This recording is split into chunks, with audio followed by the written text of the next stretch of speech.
Economics world में आपका स्वागत है। मैं हूं doctor Rajiv Ranjan, assistant professor, department of economics, Deoghar College, Deoghar. दोस्तों, आज हम विषय पर चर्चा करने के बजाय एसकेएम यूनिवर्सिटी के इंटायर स्टूडेंट्स के लिए एक आवश्यक सूचना या यूँ कहें कि एक जानकारी को शेयर कर रहा हूँ। आई होप बहुत सारे स्टूडेंट्स होंगे जिनको इसकी जानकारी पूर्व से ही रही होगी, परंतु बहुत ऐसे छात्र छात्राएं हैं जिनको ये जानकारी नहीं है। उनके लिए यह काफ़ी लाभप्रद सिद्ध होगा। इसलिए आज मुझे लगा कि मैं अर्थशास्त्र पर चर्चा करने के बजाय उस समस्या पर चर्चा करूं जो आए दिन तमाम छात्र छात्राओं को फेस करना होता है। दोस्तों, आप जिस सिस्टम में पढ़ाई कर रहे हैं उस सिस्टम को हम लोग CBCS सिस्टम कहते हैं। CBCS का मतलब होता है choice based credit system. Choice based credit system क्या है और उस सिस्टम में और इस सिस्टम में क्या अंतर है? पहले जो यूनिवर्सिटी में एजुकेशन सिस्टम था और अभी जो एजुकेशन सिस्टम है वो दोनों में काफ़ी अंतर है। There is far differences. अभी CBCS का जो पाठ्यक्रम है, जो सिलेबस है, उस सिलेबस में खास क्या है जो पहले नहीं था? पहले अगर आप BA कर रहे हैं या MA कर रहे हैं, UG कर रहे हैं या PG कर रहे हैं, तो जितने ईयर का कोर्स होता था उतनी बार परीक्षा देनी होती थी। जैसे हम लोग UG कोर्स कर रहे हैं तो UG 3 ईयर डिग्री कोर्स है, PG 2 ईयर कोर्स है। तो 3 ईयर डिग्री कोर्स में 3 बार परीक्षा देनी होती थी और 2 ईयर डिग्री कोर्स में 2 बार परीक्षा देनी होती थी। अभी आप 3 ईयर डिग्री कोर्स करते हैं तो CBCS में 6 बार परीक्षा देनी होती है, यानी CBCS में सेमेस्टर सिस्टम है। और अगर आप पोस्ट ग्रेजुएट कर रहे हैं तो 4 बार परीक्षा देनी होती थी। पहले पोस्ट ग्रेजुएट करने के लिए 2 बार ही परीक्षा देनी होती थी।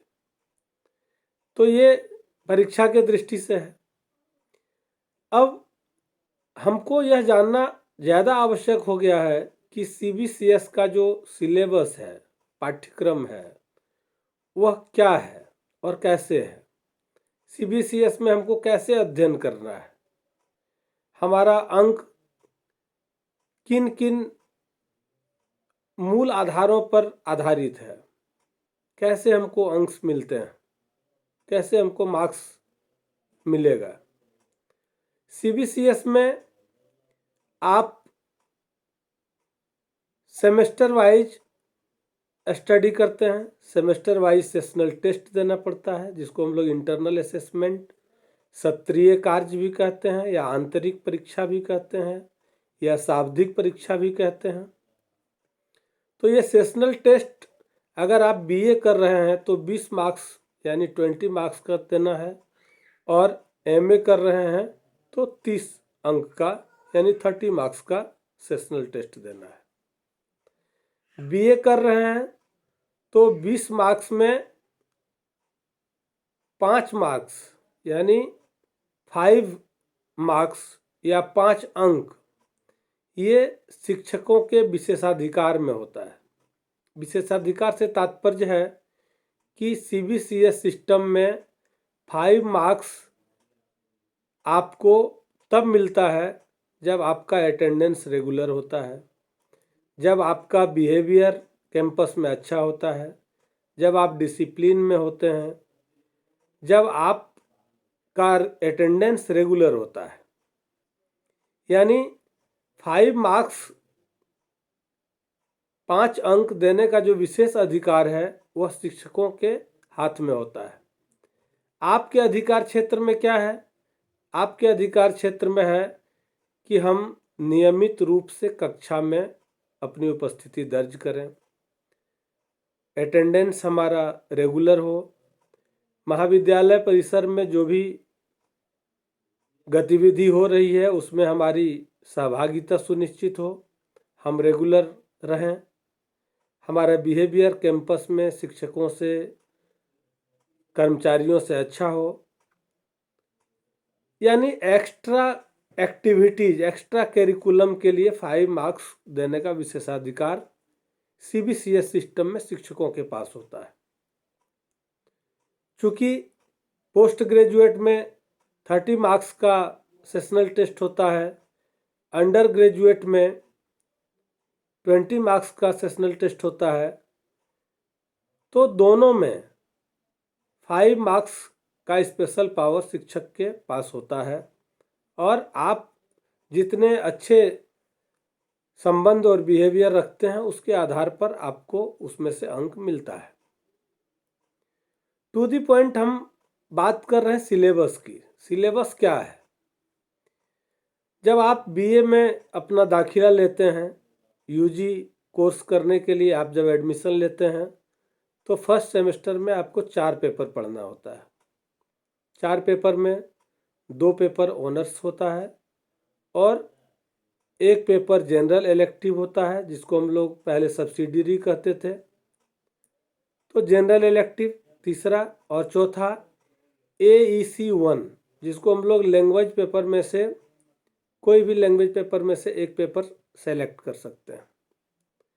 फिर जब सेमेस्टर 2 में आते हैं तो आपको 2 कोर पेपर पढ़ना होता है, एक जी जिसको जनरल इलेक्टिव हम लोग कहते हैं सब्सिडियरी, और चौथा AEC 2 जो लैंग्वेज पेपर में कोई भी लैंग्वेज पेपर हो सकता है। सेमेस्टर 3 में जब हम आते हैं तो 3 कोर पेपर से मतलब है ऑनर्स पेपर, जो आपका ऑनर्स है, हिंदी है, हिस्ट्री है, पॉलिटिकल है, इकोनॉमिक्स है, फिलॉसफी है। तो 3 पेपर आपको सेमेस्टर 3 में ऑनर्स पेपर या कोर पेपर पढ़ना है, और फिर 1 पेपर आपको सेमेस्टर 3 में सेक पढ़ना है। 1 पेपर आपको जनरल इलेक्टिव पढ़ना है, यानी सेमेस्टर 1 में 4 पेपर पढ़ना है, सेमेस्टर 2 में 4 पेपर पढ़ना है, सेमेस्टर 3 में आपको 5 पेपर पढ़ना है। सेमेस्टर 4 में फिर आपको 5 पेपर पढ़ना है। सेमेस्टर 5 में फिर आपको 4 पेपर पढ़ना है। सेमेस्टर 6 में आपको फिर 4 पेपर पढ़ना है। इसमें ध्यान देने वाली बात क्या है? ध्यान देने की बात है कि जब आप सेमेस्टर 5 में आते हैं, सेमेस्टर 5 में आपको चूज करना होता है DSC 1 और DSC 2। DSC 1 में ABC 3 ग्रुप होता है, DSC 2 में भी ABC 3 ग्रुप होता है। आप जो DSC 1 में जिस ग्रुप को चूज करेंगे, DSC 2 में भी आपका वही ग्रुप होगा। प्रत्येक ग्रुप के अंदर 2-2 पेपर है, यानी ऑप्शनल DSC 1 DSC 2 जो है वो ऑप्शनल पेपर कहलाता है। ऑप्शनल पेपर में आपके पास ऑप्शन होता है कि ABC तीनों ग्रुप में 2-2 पेपर है। आप जिस ग्रुप को चूज करेंगे उस ग्रुप से रिलेटेड जो जो सब्जेक्ट होगा वो आपको पढ़ना होगा।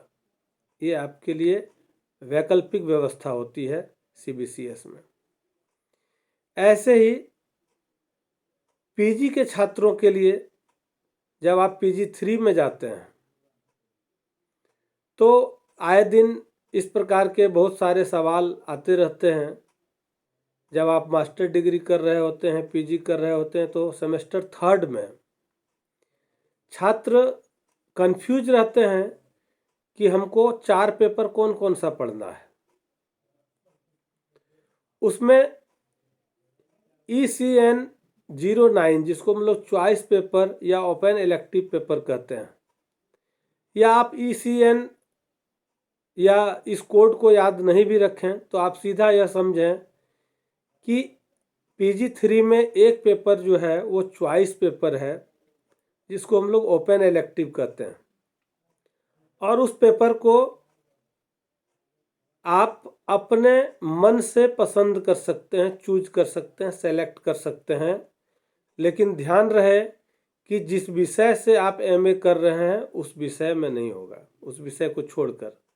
जैसे आप पॉलिटिकल साइंस से PG कर रहे हैं तो आप चॉइस पेपर पॉलिटिकल नहीं रख सकते हैं। आप इकोनॉमिक्स से PG कर रहे हैं तो चॉइस पेपर इकोनॉमिक्स नहीं रख सकते हैं। यानी इकोनॉमिक्स को छोड़ के, पॉलिटिकल को छोड़ के, हिस्ट्री को छोड़ के, या जो जिस विषय के छात्र हैं जिसमें वो मास्टर डिग्री ले रहे हैं उस विषय को छोड़ करके अपने फैकल्टी में कोई भी विषय आप चूज करें, ये आपके लिए सुविधाजनक होता है और ये आपको करना होता है। कई छात्र बार बार सवाल कर रहे थे कि चॉइस पेपर में कौन ग्रुप रहेगा, कौन सब्जेक्ट रहेगा। तो आप सीधा यह समझें कि जिस विषय से आप मास्टर डिग्री ले रहे हैं उस विषय को आप चॉइस पेपर नहीं बना सकते हैं। उसके अलावे किसी भी विषय को, किसी भी सब्जेक्ट को आप ओपन इलेक्टिव चॉइस पेपर के लिए चूज कर सकते हैं। परीक्षा प्रपत्र भरते समय भी ये समस्याएं आती रही है, आज भी ये समस्याएं विद्यमान हैं, इसलिए मैं इस पर चर्चा कर रहा हूँ। फिर जब आप PG4 में, सेमेस्टर 4 में जाएंगे, स्पेशली पोस्ट ग्रेजुएट स्टूडेंट के ध्यान में ये विषय रहे, तो आपका एक पेपर जो 16वां पेपर होता है, 16th पेपर जो होता है, वह लघु शोध है। यानी डिसर्टेशन आपको बना के देना पड़ता है। डिसर्टेशन चूँकि आप मास्टर डिग्री कर रहे हैं तो यहीं से CBCS में आपको इस बात के लिए प्रेरित किया जाता है, प्रवोक किया जाता है, यह सिखाने का प्रयास किया जाता है कि हम अगर आगे हायर एजुकेशन में जाएंगे, PhD करेंगे, MPhil करेंगे, DLET करेंगे, तो हम किसी एक टॉपिक पर अधिक से अधिक कैसे लिख सकते हैं, किसी एक विषय को लेकर के हम व्यापक स्तर पर कैसे चर्चा कर सकते हैं, उसके विविध बिंदुओं को कैसे ला सकते हैं, उसके विभिन्न आयामों को, उसके कारण को, उसके उद्देश्य को, उसके परिणाम को कैसे हम शामिल कर सकते हैं। यानी किसी विषय को विषयांतर कैसे किया जा सकता है, व्यापकता कैसे दिलाई जा सकती है, लार्ज स्केल पर हम कैसे ले जा सकते हैं। तो वह डिसर्टेशन पेपर जो होता है वो अमूमन 60 से 80 पेज का बनता है। एक तरह से आपका वह लघु शोध ही परीक्षा है, उसकी परीक्षा आपको नहीं देनी है, उसके लिए आपको वाइवा देना होता है। जब आप अपना लघु शोध विभाग में जमा करते हैं, फिर आपको एक डेट दिया जाता है कि किस डेट में आपका साक्षात्कार होगा, वाइवा होगा, इंटरव्यू होगा। फिर जिस विषय को लेकर आपने लघु शोध किया है उस विषय से संबंधित प्रश्न आपसे पूछे जाते हैं और आप यथासंभव उसका उत्तर देते हैं। वही आपका 16th पेपर है, वही आपकी परीक्षा है जो आप लघु शोध के माध्यम से अपने विभाग को या हेड ऑफ द डिपार्टमेंट को सबमिट करते हैं। तो मूल रूप से 2-3 बातों का ध्यान रखना है, DSC 1 और DSC 2। फिर PG3 में जो हम लोग चॉइस पेपर सेलेक्ट करते हैं और हम नियमित रूप से अपनी उपस्थिति दर्ज करें। हम चूँकि अध्ययन करने वाले छात्र हैं, हम भविष्य के निर्माता हैं, हम युवा हैं, हमको समाज को और देश को एक नई दिशा देना है। जब हम नई दिशा में खुद को ले जाएंगे तो समाज हमसे प्रेरणा लेगी और आने वाली जो पीढ़ी है वो हमको फॉलो करती है। इसलिए हम खुद को कितना बेहतर बनाएं, कितनी बेहतर जानकारियों को खुद में समेटें, कितनी अधिक से अधिक जानकारियों को हम संग्रहित करें, कलेक्ट करें, मल्टी टाइप इंफॉर्मेशन हमारे पास कैसे आए, इसके लिए हम सबों को हमेशा प्रयास करना चाहिए। क्योंकि आप जिस दौर से गुजर रहे हैं वह दौर प्रतिस्पर्धाओं का दौर है, वह दौर कंपटीशन का दौर है, वह दौर चुनौतियों का दौर है। और इस दौर में आप तभी सक्सेस करेंगे जब आप तमाम चुनौतियों को फेस करने का दम रखते हो, आप सारे चैलेंजेज को फेस करने की कैपेसिटी रखना है। चुनौतियों का सामना करने के लिए आप पूर्ण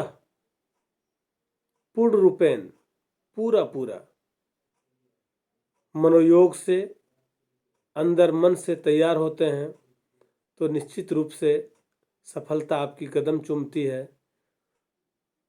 आई होप आपको आपके विषय के बारे में, CBCS सिस्टम के बारे में और पाठ्यक्रम से संबंधित जो कठिनाइयाँ छात्र छात्राओं को आती है उस विषय के बारे में हमने कुछ जानकारियाँ शेयर करने का प्रयास किया है। मेरे ख्याल से ये आपके लिए लाभदायक होगा और पॉसिबल हो, अच्छा लगे तो आप इस वीडियो को शेयर करेंगे ताकि तमाम छात्र छात्राओं को अपने पाठ्यक्रम से संबंधित, CBCS सिस्टम से संबंधित प्रमुख जानकारियाँ उनको प्राप्त हो सके। धन्यवाद।